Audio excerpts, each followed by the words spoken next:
આગળ વાત કરીએ સુરતથી પોરબંદર જતી ચાલુ બસમાં દુષ્કર્મની ઘટના સામે આવી। સ્લીપર કોચમાં કિશોરી પર દુષ્કર્મની ઘટનાથી ચકચાર મચી। આરોપી વિજય બારડ વિરુદ્ધ સુરતમાં પોલીસ ફરિયાદ નોંધાઈ। પોરબંદરની કિશોરી રાજકોટની હોસ્ટેલમાં રહેતી હતી। આરોપી પણ રાજકોટ હોસ્ટેલમાં કામ કરતો હતો।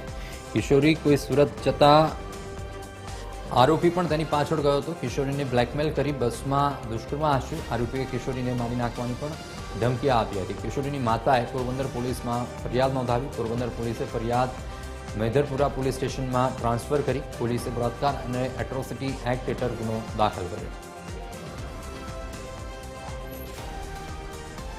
આ અંગે વધુ વિગત સાથે સંવાદદાતા જયેન્દ્ર અમારી સાથે જોડાઈ ચૂક્યા છે। જયેન્દ્ર, શું વધુ વિગત પ્રાપ્ત થઈ રહી છે? જે દુષ્કર્મની ઘટના બની છે અને એમાંય પણ સ્લીપર કોચની અંદર જે આ ઘટનાને અંજામ આપ્યો છે, પોલીસે કઈ દિશામાં તપાસ કર્યા છે અને કોઈ ખુલાસા મોટા સામે આવી રહ્યા છે?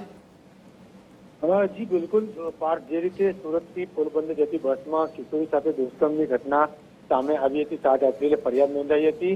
તે ફરિયાદના જે બનાવ છે સુરતના મૈધરપુરા પોલીસ સ્ટેશનના હદ વિસ્તારમાં બન્યો હોય, જેથી પોરબંદર પોલીસે 0 નંબરથી જે દુષ્કર્મ થનારી દીકરી છે એની માતાની ફરિયાદ લઈ સુરત મૈધરપુરા પોલીસ સ્ટેશને ટ્રાન્સફર કરી છે। હાલ સમગ્ર મામલે મૈધરપુરા પોલીસે બળાત્કાર અને એટ્રોસિટીનો ગુનો દાખલ કરી દુષ્કર્મ કરનાર યુવકની શોધખોળ હાથ ધરી છે। આ બનાવમાં સમગ્ર બાબતની વાત કરવામાં આવે ત્યારે પોરબંદરની કિશોરી જે રાજકોટની શાળામાં અભ્યાસ કરતી હતી અને હોસ્ટેલમાં રહેતી હતી, તે જ હોસ્ટેલમાં કિશોરી સાથે જે મુલાકાત જે છે હોસ્ટેલમાં કામ કરતા વિજય કરશન બરાડે થઈ હતી।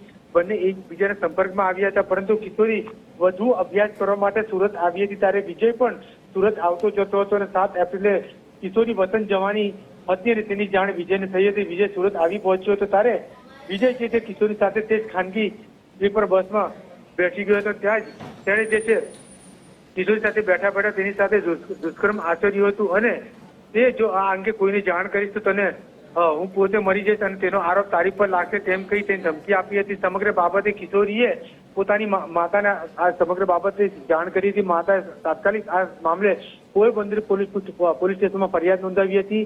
જે બનાવ જે દુષ્કર્મનો જો બનાવ છે તે સુરતના પોલીસ મૈધરપુરા પોલીસ સ્ટેશન હદ વિસ્તારમાં હોય, તેથી પોરબંદર પોલીસે આ સમગ્ર જે બાબતની ફરિયાદ છે તે સુરતના મૈધરપુરા પોલીસને સોંપી છે। સમગ્ર બાબતે મૈધરપુરા પોલીસે તપાસનો ધમધમાટ શરૂ કર્યો છે। જી પાર્થ।